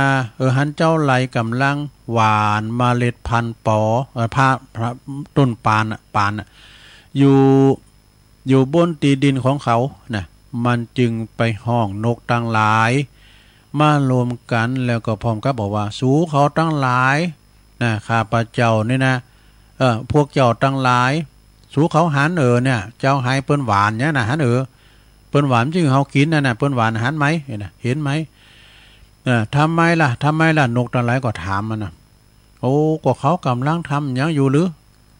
เปิ้นกำลังหวานยังนะเปิ้นกำลังหวานยังอาหารเขาเปิ้นนกตั้งหลายถามขึ้นมาเนาะเป็นเสียงเดียวกันมันเป็นยังนะเปิ้นชื่อตีเขากำลังหวานฮะนะกำลังหวานเป็นเมล็ดป่านเมล็ดป่านนี่มันเป็นอย่างไรซึ่งเมื่อโตขึ้นมามันก็จะสามารถนำไปสารปิ้นตาแล้วปิ้นปิ้นตาขายมาดักหมูเฮาเนี่ยกะเนี่ยมันจะมาดักหมูเฮาเนี่ยมันจะแป้งตาขายนะมันจะมาแป้งกับดักเขาเนี่ยเพราะฉะนั้นอย่าช้ายายอย่าช้ายายโอ้โหปิ้นอีกเกมแล้ว อย่าช้ายายคือตั้งหลายพวกเขาตั้งหลายเนี่ยอย่ารอลิงเนี่ยอย่ารอลิงนั่นแล้วนกตั้งหลายถามว่าเขาจะทำอย่างไรนะพวกเจ้าจุงไปจุยกันไปจิกหรือว่าไปกาบไปจิกคือทำลายเมล็ดป่านให้เนอะเมล็ดป่านหมดนั้นทำหน่อยมันจะเป็นห่อข้างแค่จะมาทำลายเขานะไปทำลายมันก่อนนะตัดไฟเสียแต่ต้นน้ำเนอะใช่ค่ะเสียก่อนทั้งหมดเลยอย่าได้หลงเหลืออย่าให้มันหลงเหลือเยื่อใหญ่เอาไปปากันไปซักเมล็ดพันธุ์เอาไปกินก็ได้ทำลายมันออกงอกนะแล้วพวกเจ้าก็จะปลอดภัยด้วยประการทั้งปวงนกนางแอ่นอธิบายนะอันนี้นกพญาเนาะไปปากันไปช่วยกันไปขี่ข้านแถมหน่อยนะอันนี้นะมันจะมาทำลายเขานะบรรดานกเหล่านั้นต่างหันว่ามันจะธุระของเฮาเนี่ยมันจะธุระของเฮานะนกแม่ขี่ข้านนกแม่ขี่ข้านมันว่าหมู่เฮาต่างหลายโตไผโตมาน่ะเด้อก็เปิ้นก็เอาไปเปิ้นก็ทำสร้างโรงงานกะบ่มาเกี่ยวกับเฮาอยู่เรื่องไผเรื่องมันน่ะปากันไปนอนหลับ จึงปากันนิ่งเฉยอยู่จุนเมล็ดปานของเจ้าหายนั้นเปิ้นหวานมันแตกหนอขึ้นมานกนางแอ่นผู้หันไพ่มาแต่มันทำลายเฮาก็เลยนกนางแอ่นหันว่าดังนั้นจึงไปเตือนฝูงนกต่างหลายแถมพวกเจ้าต่างหลายบ่เดี๋ยวนี้มันกำลังงอกนะผ่าป่านะอันเมล็ดป่านะพากันไปมันเดินซ้ำงายแล้วเขาไปจิกเอาหนอมันนะมันก็เลยมาบอกคือนกต่างหลายทำข้างหนึ่งเพราะว่าหันไพ่ที่จะมาไปน่ะอนาคตะไปหนาเนี่ยนะและยังบ่สายขึ้นไปเนอะพอดีมันกำลังออกเงาะนะเขาไปทำลายมันเดี๋ยวนี้ต้นอ่อนมันเนี่ยซ้ำงายแล้วไปปากันไปเนอะนะมาเขาจะนำไปนะแต่ก็บ่มีนกตัวใดเจอฟังคำเตือนของนกนางแอ่นสักหน่อยแม่แต่สักตัวเดียวเลยมีไผเจอนะเรื่องไผเรื่องมันไปเกี่ยวเยอะนะ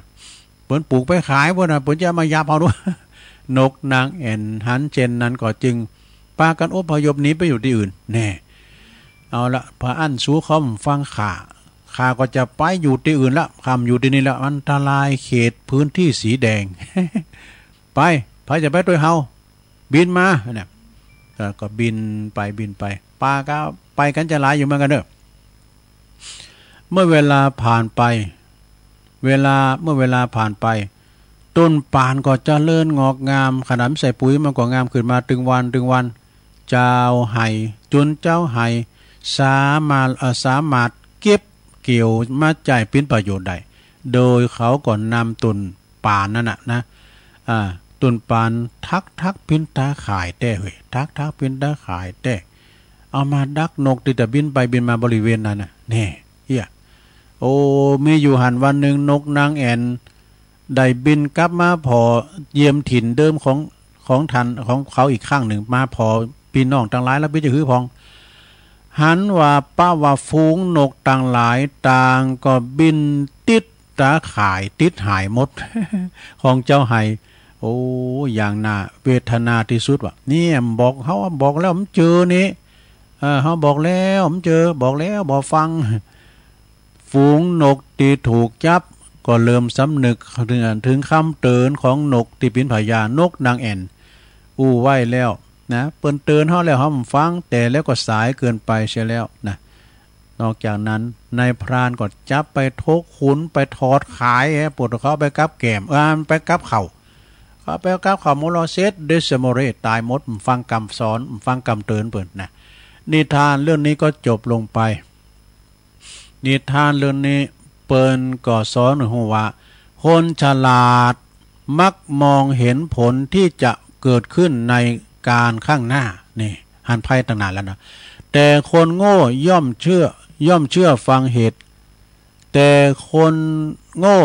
ไม่ยอมเชื่อฟังเหตุใดๆจนกว่าจะได้รับผลร้ายนั้นเสียก่อนเผื่อรับผลร้ายนั้นแล้วก็สายเกินไปเสียแล้วจบสาราญาโยมนะเนี่ยกระเปิ้นเตือนเปิ้นตีเตือนอยู่กับฟังพองเนอะจะไปดื้อลั่นเปิ้นฟังไปเนอะมันบัดถูกก็นะพอจะตีโหนะไอ้นะ ก็ยังคืนไปอยู่เนาะไปแล้วก็โดนนี่นะโอ้ล่างขางแตกไหมเนาะสดาเนาะจบลงไปสดาญาโยมนิทานกล่อม เลิงนกนางแอ่นเปิ้นหันภัยที่จะมาก็มาแต่เนี่ยเปิ้นว่าลักษณะของผู้นำจะหันภัยก่อนแต่ที่เปิ้นผู้นำไหมเนาะกินนอนเองก็ฮู้จักภัยเงียบก็มีนะภัยหยังภัยเงียบก็คือภัยนี่ก็ภัยชราเนี่ยภัยเฒ่าภัยแก่เนี่ยมันดึงมาหาเฮาถึงวันนะเพราะว่าชีวิตเป็นของน้อยถูกชราคุกคามอยู่ตลอดเวลาเนาะเอาอันนี้ดำกรรมอริยธรรมนี่เปิ้นว่าพูดตานกถาว่าด้วยคนดีนี่อันนี้ของปครูซีโนนนะมาลืมน้ำกล้ามน้ำสดาเนอะปครูซีโนนแก้วสุกน้ำดิบน้อยดวงนิมิตนะเปิ้นว่าอ่านว่าผู้เป็นใหญ่นะ อันว่าผู้ปิ้นใหญ่ควรปิ้นใหญ่ในธรรมใหญ่โดยธรรมเนอะธรรมาธิปไตยเอาธรรมปิ้นใหญ่ไม่ใช่อัตตาธิปไตยเมตตากรุณาธรรมปิ้นเคืองยึดมั่นเหนียวน้ำใจประชุมชนทุกหมู่เหล่านี่จึงใหญ่ขึ้นมาโดยเมตตาใหญ่โอบอ้อมอารีใหญ่แล้วก็ความชั่วช้าเร็วซามนี่เป็นของชั่วคราวนี่ความดีคุณความดีนี่เป็นของคงทนถาวรเตะนี่เป็นว่าคนดีแสดงตัวเปิดประโยชน์แก่มหาชนนี่คนดีนี่นะแสดงตัวแสดงตนเป็นประโยชน์แก่มหาชนหันเปิ่นตุกไล่เขียนใจตุกยากลำบากจะเป็นบาปเป็นแห้งจะเป็นปัจจัยเงินทองช่วยเปิ้นอันนี้ก็ถือว่าเป็นคนดีนะบ่มีเงินบ่มีทองก็ช่วยเปิ้นได้โดยแห้งโดยบ่าแห้งเฮาช่วยเปิ้นนี่นะเนาะเปิ้นมีงานก็ไปช่วยกันตกแต่งด้าเรียกว่าวิยาวัจจะไมค้นขวายช่วยเปิ้นคุณโตคุณต่างเก้าอี้มานั่งได้หมดนะคุณดีหรอแล้วเอาคนชั่วเหรอคนชั่วในแสดงตัวเปิดประโยชน์แก่ตนเองหันเปิ้นช่วยกันลุ่ม มันไปเตอปุดโตปิ้นว่าเป็นยำลาบแล้วไปเด้อกะจับงาน กะจับขอต้อนก็บ่าไอ้สมคันนี้แสดงตัวเปิดประโยชน์แก่ตนเองหันแก่ตัวคนชั่วนี่นะคนชั่วคิดว่าการสร้างบุญกุศลนั้นมันเป็นของสูญเสียเปล่าสูญโยนโอ้มากืดอ่านนี่เนาะเขาของเงินคำถึงมือถึงวันที่เฮาได้ใจได้ซอยนี่นะสะดาเป็นของกินของต้านเฮาจัดแล้วบ่ให้บ่ดีมันจะว่าจะเหมือนกันหมดสะดาเนาะกันเป็นของกินของต้านเฮามันได้มันมาอยากแต่บ่ว่าจะเป็นไผยาปัญญาบ่ว่าจะเป็นอาชีพหยังก็ตามเด้อมันมาด้วยบุญเหมือนกันน่ะสะดาเนาะหยังก็ตามเด้อมันบุญกันบุญเก่ามันจวยในอยากชังเตอในปุตโตสามารถเป็นอานันต์อันนี้ปุตโตเป็น2-3เตอก็ไม่ได้เป็นพร้อมหยังก็บุญเก่าบ่จวยนะกะเนาะสร้างบุญเก่า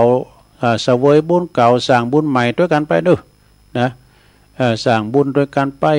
แล้วก็คนดีนี่คนดีนี่เป็นเชื่อใดคนดีเนี่ยก็คือว่าการเสียสละก็คือการได้รับนี่ยิ่งให้ยิ่งได้ยิ่งให้ยิ่งมียิ่งมานะบุญมันก็หันมามาบาปมันก็หันมาโมงนี่นะบุญมันมีที่ไหนบาปมันมีที่ไหนก็อยู่ในใจอ่ะหมอนในหกเนี้ยก็สวรรค์อยู่ในอกหมอนในหกอยู่ในใจมันว่า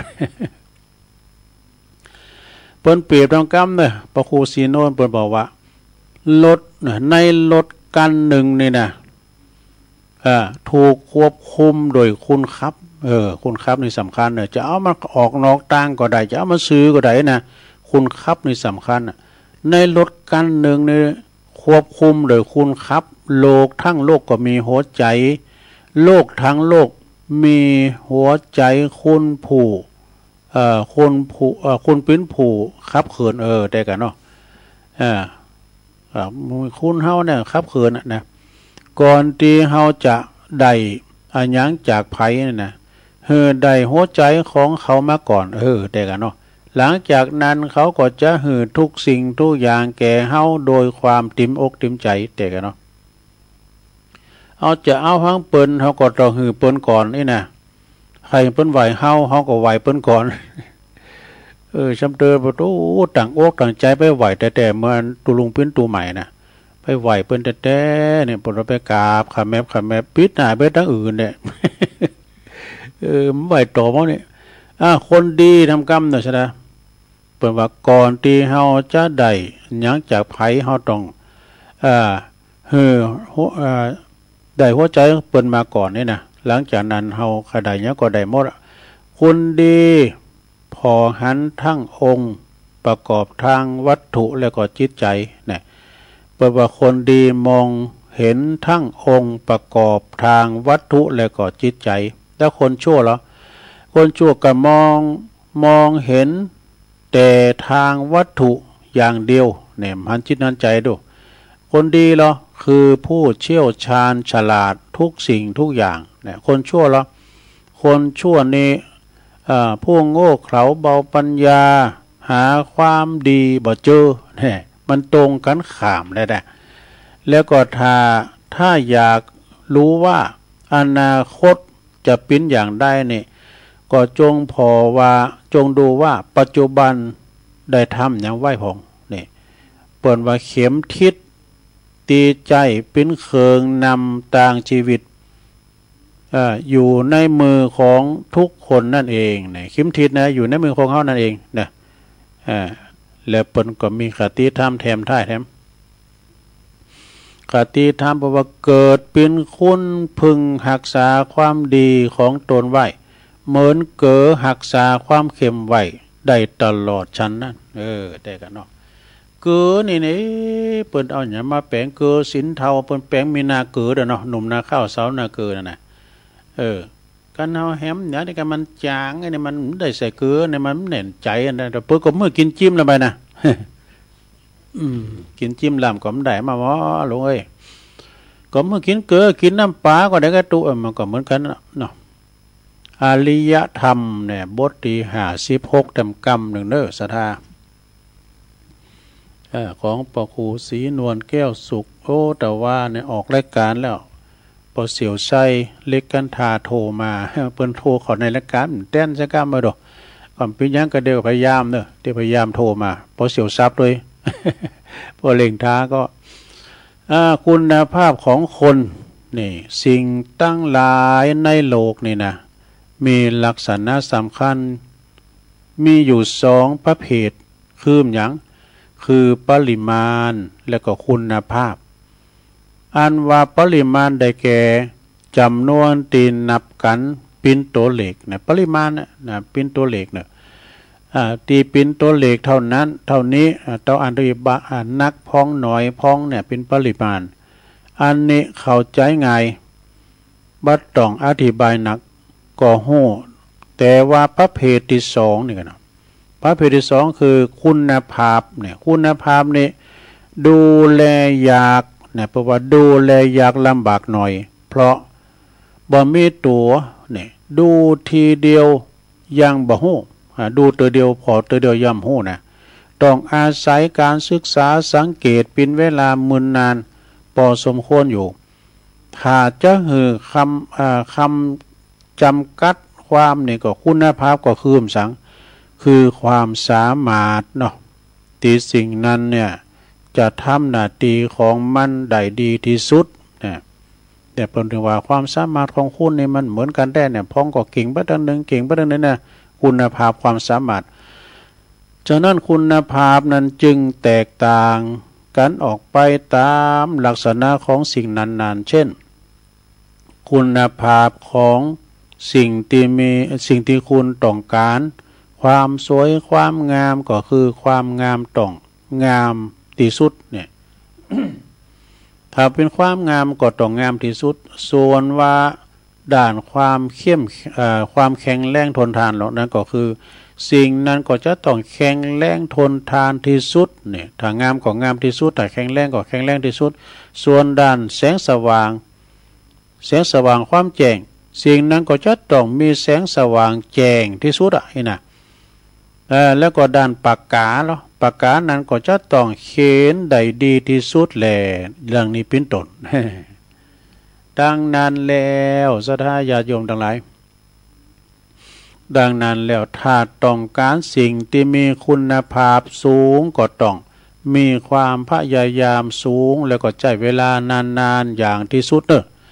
เช่นพระพุทธเจ้านี่ปัจจโกงคนนี้นะพระพุทธเจ้ากว่าจะได้เป็นองค์พระสัมมาสัมพุทธเจ้านี้ก็ต้องเสาะแสวงหาบำเพ็ญบุญบารมีนะนาประการต้องใจมานะวิริยะอุตสาหะบำเพ็ญของพระองค์นับเป็นเวลาหมื่นแสนปีบ่ดูแล้วก็จึงตรัสรู้เป็นพระพุทธเจ้าได้เป็นอันว่าการสร้างคุณภาพนั้นทำได้ยากยิ่งกว่ากิจกรรมใดๆทั้งหมดทั้งสิ้นทั้งปวงจบลงไปศรัทธาเนี่ยสั่งบารมีโดยการศรัทธาญาติโยมทั้งหลายคุณภาพสามารถเนี่ยคุณภาพความสามารถนี่มันเหมือนกันนะศรัทธาเนาะอย่างบางคนเนี่ยมาหันว่าโอ้เปิ้นก็มาเก่งได้แปลงรถแปลงล่าแปลงสังก็ได้ซ่อมรถซ่อมล่าปิ้นช่างแปลงช่างปูนช่างไม้เนี่ยโอ้พัฒนาฝีมือเปิ้นดีแต่พอบางพร้อมได้ยังสักอย่างนี่มีคุณภาพเนาะอริยธรรมเปิ้นว่าดุจพระจันทร์วันเพ็ญโอ้วันนั้นไผหารบองกบกินดูน่ะแต่พระจันทร์สีเลือดพระจันทร์สีแดงพระจันทร์แดงไงเนาะก็ว่าถ้าลุกมาพอรับโหลดไปรับโหลดถึงเจ้านะมันจะโหลดอันนั้นนะก็ไม่ได้หันสักกรรมก็หันกันในภาพในคลิปนั่นเนาะก็หันสีอ่อนวะนะสีมันจะแดงแต่ว่าสีอ่อนๆวะ พระจันทร์วันเพ็ญผู้ประมาทในการก่อนภายหลังกลับไม่ประมาทจือว่ายังตนทำให้โลกใบนี้สุขใสสว่างได้นี่เหมือนกับพระจันทร์วันเพ็ญตีป่นแล้วจากเมฆหมอกบางฉะนั้นเนี่ย เมฆหมอกมาบังมาก็มือสนิทนี่เหมือนกับมาลามนทินปิดบ้างในจิตในใจเฮาแล้วก็ดุดถ้าเฮามันป่นแล้วเนาะเหมือนกับพระจันทร์วันเพ่งเดินเป่งเดินปิงเนี่ยมันโอ้เดินมันแจงเดินมันมุนเนี่ยเพราะว่าเดินมุนนี่เนาะพี่น้องไตว่าเดินมุนนี่ไงเดินปิงเนี่ยแล้วมีจิตสว่างจิตวุ่นอันนี้เอากรของโปรแกรมนั้นสันติสุขใช้วงนะครับเนาะเอากรโปรแกรมนั้นนะครับเมื่อจิตว่างสงบอยู่ดูเกลาเกลี้ยงเนี่ยได้ยินเสียงลมใบไม้พัดใบหญ้าเมื่อจิตวุ่นเสียงกิเลสโกรธาเนี่ยโกรธากลบภาษาสัจธรรมความเป็นจริงนี่ขอทานคติธรรมแถมน้ำหน่อยนึงนะสัทธาญาโยมสิ่งที่ปิ้นเหมือนเงาติดตามตนตัวเฮาไปทุกภพทุกชาตินั้นก็มีแค่มีแต่บุญแต่กันว่าแต่บุญกับบาปติดตามเฮาไปนะเท่านั้นก็มีบาปกับบุญนะเนาะนะที่จะติดตัวเฮาไปมีเงินมีคำสูงตึกโรงพยาบาลมีลูกมีหลานสูงตึกป่าเฮียวป่าจ้านอกจากนั้นก็บาปกับบุญนะเนาะจะป้าเฮาไปเพิ่นว่าเฮ้ยคติธรรม4 คูณหาม3 คูณแห่1 คูณนางแค2 คูณป่าไปก็บาปกับบุญเนี่ยเด้อจะป้านะในบาปในบุญเนี่ยเนาะในบาปในบุญนี่เท่านั้นสิ่งอื่นๆจะเอาติดตัวไปบ่ได้เลยนะเพราะว่าเกี่ยวเว้นเงินทองสมบัติภาษาฐานทรัพย์สินสลิงค่านี่เป็นของทายาทเป็นของลูกของหลานตกเป็นของสมบัติของโลกแต่เอาไปตัวมันได้สิ่งที่ตัวเอาไปได้ก็คือบาปกับบุญนั่นน่ะเด้อลงเนาะในทำผูกได้ไปก็ว่านี่ตุลุงก็ว่าตามเปิ่นน่ะกะเนาะ ในทำผูกได้ก็ว่านี่ทำดีได้ดีทำโซได้โซอ่ะ ผมก็ว่าในบาปเมบุญเมโลฝรั่งมันขี่อพอลโลไปลงไปจันทร์มันหายจักจันว่าอันสวรรค์นั่นน่ะมันมี6 จันมันมีไหน ขึ้นไม่คุณเซลบาปเมบุญเมสูญโยนะตัวเนอะนี่ไข่ไฟเนอะอันนี้เปิ้นจะว่าสัมมามิจฉาทิฏฐิเนาะเห็นหันพิษนะนี่หันพิษเนาะเปิ้นว่าบาปบุญกับบาปเท่านั้นที่จะติดตามเฮาไปในภพหน้าฉะนั้นจงรีบสร้างบุญเมื่อเฮายังมีชีวิตอยู่ในหื่นนักว่าซะท่าเฮาจะหวังคนอื่นมาทำหรือเฮานี่อยากปล่อยเหือลูกเหือล้านเด้อนะก็ขึ้นนักอยู่ก็ก็หันได้ว่าเดิน12 ปิ้งเนี่ยดูก็เขาก็คืนไปตานได้หลวงพ่อโลเอ้ย ที่ดูลุงนี่มาสังขารอ่ะบางทีเขาก็อาจจะลืมไปพองนะเนี่ยรีบสร้างเมื่อว่าเฮายังมีชีวิตนี่ยามมีชีวิตอยู่นี่เวลาเฮาลุ่มหายแต่จากไปโลน่ะไผจะมาทำบุญหรือเฮาหวังให้ลูกให้เต่าให้หลานก็ได้ลิ้น2 เหงือกันแล้ว ลิ้น2 เหงือกันแล้วเนาะเฮาต้องทนอดแห้งว่าอดเพราะว่าเฮาต้องทนอดแห้งอดแล้งต่อไปเชียวแหละจบลงไปหนังสือดีๆเนื้อข้อคิดดีๆของพ่อครูเฮานะพ่อครูสีโนนแก้วสุขเน้อศรัทธาญาติโยมทั้งหลายเนาะเขาทานเน้อยังมีทำหลายอยู่นะเก่าพองใหม่พองคติธรรมพองนะเอามาศูนย์กันไปเนาะศรัทธาเนี่ยเนาะก็บางวัดบางวานี่เปิ้นก็ย้ำได้กินได้ตานกันเด้อดูสลากหักไม้นี่ย้ำได้ตานเด้อบางเมืองฝางนี่เปิ้นออกวัดสาแล้วก็มีนะเปิ้นตานเนี่ยออกวัดสาลาพระเจ้าเปิ้นก็จะมีตานอยู่ บางทีบางแห่งเปิ้นก็แล้วไปละนะการไปแล้วก็โลงโซ่ปีนี้นี่ก็ฮู้สึกว่าหลายเนอะปรากฏต้านไผต้านมันวัดไผวัดมันก็มีนักอยู่แต่ว่าเปิ้นมีพองไอ้เนาะเปิ้นบ้านเปิ้นใหญ่พอไอ้นะเปิ้นก็แผ่ไปนะความจริงนี่ก็ใครมันแผ่ไปหมดนะซะนะมีนโยบายของ แต่ละวัดนี่มันว่าโอ้อินดูศรัทธาเอกอะแล้วก็เวลาว่าเฮานี่มันได้มันการเฮาเอาโหวัดนี่ก็คือเงินก็จะเหลือหลายหน่อยนึงก็เวลาเอาโหวัดไอ้เนาะก็จะดีกับพาเนนหลายไอ้เนาะมีโหลปลายอันนี้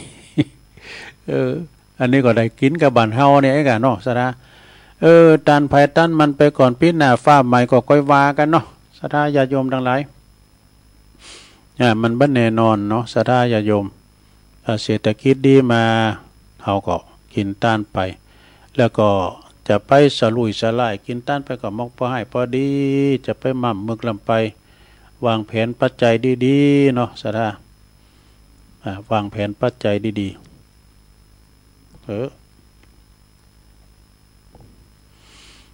เดี๋ยวกันกำลังจะเปิดมือถือก็จะไม่ลืมนะศรัทธาญาโยมเนาะข่าวสารงานบุญก็มีทั้งตีหนึ่งที่วัดบรรพตสถิตเพิ่นจะมีต่างทำโลงปิ้นยกสุดท้ายวันที่28ปลายเดือนนี่นะกันยานี่เนาะ28นี่ก็เพิ่นจะปิ้นกันสุดกันซ้อยหมดโลมยอดหมดที่วัดบรรพตสถิตในเมตตาธรรมอาจารย์ท่านพระมหานพดลสุวรรณเมธีเจ้าคณะอำเภอวังเหนือจังหวัดลำปางเจ้าอาวาสวัดบรรพตสถิตแล้วก็ท่านพระมหาสมชาติชาตปัญโยเนาะเพิ่นจะมีงานกันเนาะศรัทธาญาโยมต่างทำโลงทำมหาเวสสันดรชาดกนะขอติดตามฟังกันเด้อเพิ่นถ่ายทอดโดยก็มีกลุ่มขึ้นสีขาว158เนี่ยแม่อุยสาวคุ้มตะวันลงเหนือเมืองวะปนเนอร์เปิ้นก่อนไลน์มาฟังอยู่เดี๋ยวไปฝ่าโทรมาเดี๋ยวก่อนตักตังไลน์สำคัญเปิ้นถาฟังยงยุทธมาในวันอันนี้เปิ้นอยู่ปุ่นอยู่ลำปางบ่อแห้วปนเนอบ่อแห้วลำปางเนาะแม่ครูธัญญาทองอิ่มจากกศน.โดยมีประกอบฟังตลอดบุญส่งจากลำปางไหวสานะครับเนอะแล้วก็อันนี้ก็มีแม่สิรินทิพย์บุญเลิศก็ฟังอยู่แล้วก็มีโยมกนกพิชัยนาเปิ้นอยู่เมืองฝางห้วยงูในเนาะฟังอยู่แล้วก็มีโยมจากดอยน้อยพัฒนาหนองหานสันทรายก็ฟังอยู่นี่อันนี้ก็เป็นไลน์มาแล้วก็ในวันนี้หลังจากจบรายการตุลุงก็ติดตามฟังรายการธรรมาภิวัตน์เนาะโดยอาจารย์ท่านพระอาจารย์สาธิตเพิ่นจะได้มาเข้ารายการธรรมาภิวัตน์ต่อเนาะแล้วก็เมื่อแรงบื้อก็ติดตามฟังอันอาจารย์เน้นหลักเวลาก็บ่าย2 โมง 3 โมงเนาะก็ติดตามฟังกันไปก็จบในการเปิดตักตังไลน์ก่อนเพราะมีไลน์วันเนี่ยเนาะต่อไปตุลุงก็จะเปิดสายหน้าไม้ทักทายพี่น้องศรัทธาจะแจ้งผลการหลับฟังก้านะก็เต็กมาที่เบอร์0899556506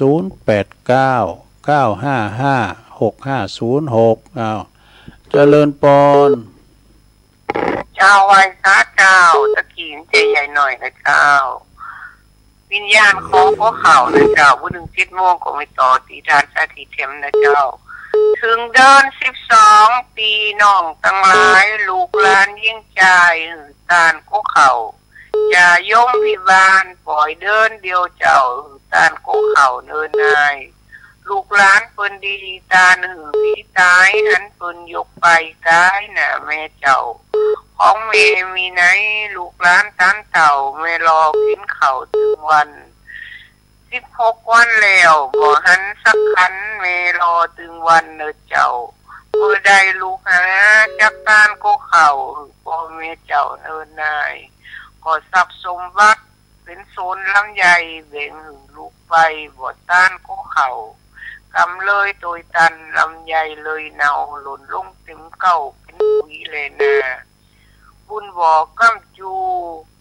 ลืมคุณพิ ตาลืมคุณวันดาเล่งมาเนอะเจ้าถ้าเปิ้นยังอยู่เล่งดูจนเฒ่าตายไปแล้วเจ้าต้านกุกเขาคือเจ้านายเอ้ยกำยองวันละกำวาสีอ้อนนะเจ้าภาษาไทยแปลว่าสีชมพูนะเจ้าไว้ตาจ้าเจริญปอนไว้สาเจ้าตะลุงชัดเจนดินนะพระทิมนะป่าแดดเนาะเจ้าน้องตะลุงเจ้าเจ้าสาธุสาธุเด้อไว้สาเจ้า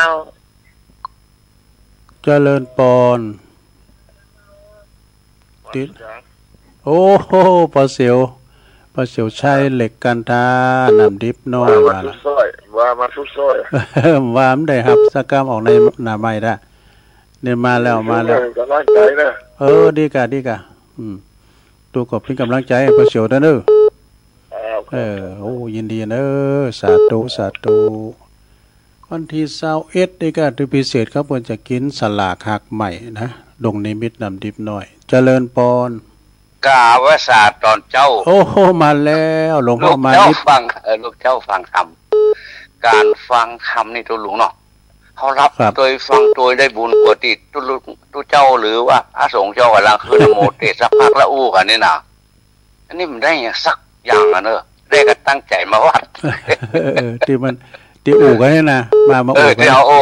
ถ้าเรารับฟังโดยนั่งเอาไปทำเป็นยังได้บุญนะครับน้อยอยู่อาจจะโลขึ้นนโมสาธโววาสกรรมอู้ก็จับกันดังเอาว่าคนย่างก็เตยงานทุกงานทำอู้กันนักหน้าของใครมีกำลังใจจบแล้วนะทุลุงเนาะผมก็อู้กันเบื้องต้นว่าปีนี้จะตอดกฐินเนาะ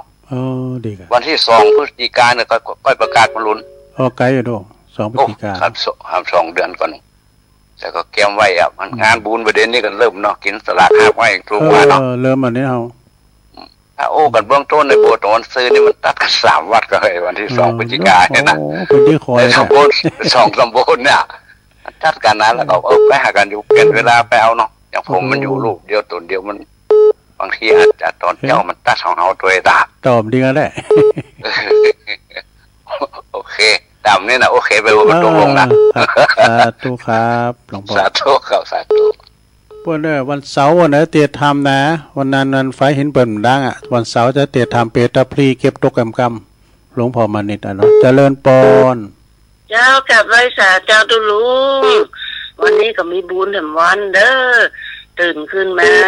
ได้ยินไก่ขันได้หันตะวันได้มีลมหายใจได้ไหว้พระฟังธรรมกับเจ้าลุงทั้งเมื่อแต่เจ้ามาแล้วเด้อแม่สุเตี้ยศิลปรสิทธิ์เตี้ยแม่ลงละปุ่นเด้อเจ้าตุลุงชัดเจนดีเด้อเจ้าตุลุงเจ้ายินดีแม่เด้อเจ้าเพิ่นฟังกันนักกันหลายนะเจ้าตุลุงเจ้าโอ้เพิ่นฟังกันขนาดเด้อเอาเดี๋ยวตาลุกบ้านสารปุ้นเปิ้นทองกันนะเจ้าเด้อเขามาใหม่เขามาใหม่เจ้านี่มันเจริญปอนโอ้หลวงพ่อกฤษหน้ากากอากาศเย็นนะสีว่าหนาวมาหน่อยหมดเวลาแล้วดีนะมีอยู่นี่ก่อนแล้วครับไม่สาครับหลวงพ่อกฤษพุทธอุทยานปางโม่ปนเด้อ0899556506เจริญปอนโอ้มึงฟังมันได้ยินกะยินเจ้าได้ยินออนไลน์มันได้ยินเลยเช็คพอระบบออนไลน์มันได้ยินว่ามึงฟังมันบุญเราขวัญมึงพอน้อยบุญปั่นได้ยินเนาะอาจารย์สีฟังเจ้าละกะสัจเจนเนี่ยนะฟังหวยฟังงานพระบาทอุดมเนาะพระบาทอุดมชัดเจนดีโอ้เดี๋ยวยินดีนะแม่เด้อสาธุ0899556506เจริญปอนเจริญปอนสาเจ้าแม่ฟังอยู่เนอะตั้งได้ไหม อยู่หน้าเจ้าแม่โอ้อันเมืองนานเนาะแม่สำลีเนี่ยเจ้าพี่น้องไก่ต่างงานปนนั้นประสิทธิ์เขาเนาะแล้วก็ต่างปนนั้นอันนั้นเขาโยมธนกรเขาธนกรเขาฟังกันเนาะฟังชัดเจนดีนะแม่เนาะยินดีนะเดี๋ยวฟังท่านอาจารย์สาธิตทีละปัญโยต่อเด้อสาธุสาธุเป็นตัวแทนพี่น้องเมืองนานเจริญปอนเจ้าตัวลงฟังอยู่เนอะจากลำปางมาไหลนาน้อยแม่น้อยเจ้าลำปางก็มาแล้วบันไลนาน้อยน้อยแม่น้อยเจ้าฟังบุญยาวาดเนาะฟังบุญยาวาดจะชัดเจนดีตัวลงชัดเจนดีฝนมีแล้วก้ามเดี๋ยวเนาะบ่มีเนาะมันฮ้อนกลางวันก็ฮ้อนเจ้าเปิดพัดลมมันเนอะเจ้ายินดีเนอะแม่เนอะเจ้าไว้สาเจ้าสาธุเจ้าเจริญปอนเจริญปอนสักการเจ้าแม่ฟังอยู่นะเจ้าอันนี้ตั้งไหนสีโพธารามเจ้าสีโพธารามเนาะแม่สุกแก้วเนาะเจ้าชัดเจนเนาะฟังไฟเห็นน่ะเจ้าโทรบัตันเปิ่นนะเจ้าตันแล้วหรอวันนี้ตันแล้วเจ้าขอบคุณหนักๆเด้อเจ้านมัสการเจ้าสีโพธารามแต่เจ้านี่ศรีลาพรเจริญปอนไม่สาครับลุงโอ้มาแล้วปอนนั้นยังชัดเจนครับโน่ที่กระมอนดีมีสาระประโยชน์ข้างหน้าครับฟังไปหม่นไปฟังสีคำเรดิโอเนาะครับมันก็มีคติสอนใจว่าอย่างหนึ่งแม่น่ะกำลังใจให้ทุกลุงครับแม่หวังอยู่ตลอดทั้งอยู่ทุกวันครับมันตึงบอกอินประกายครับน้ำท้องก็สอนบ่อน้ำท้องใจน้ำแสงน้ำของอยากจะตึงอินอกกินใจดีอกดีใจครับนอจะเล่นหนุ่มเรื่องนี้ครับทุกลุงครับผมฟังโมนก็ดีใจแล้วนะบ่เนาะครับยินดีนะทุกเนื้อเป็นของทุกครับสาธุครับสาธุก็ตึกให้ปนนั้นประเสริฐนี่กันเนาะศรัทธาญาโยมที่จะล่ำเวลาเพิ่นก็จะได้คืนเวลาให้กับทางสถานีกันต่อไปนะวันการหนาปะกันแถมใหม่โชคดีมีใจเหมือนกันจุคนจุตานเด้อจัตตาโลธรรมาวาทันติอายุวันโนสุขังปะลัง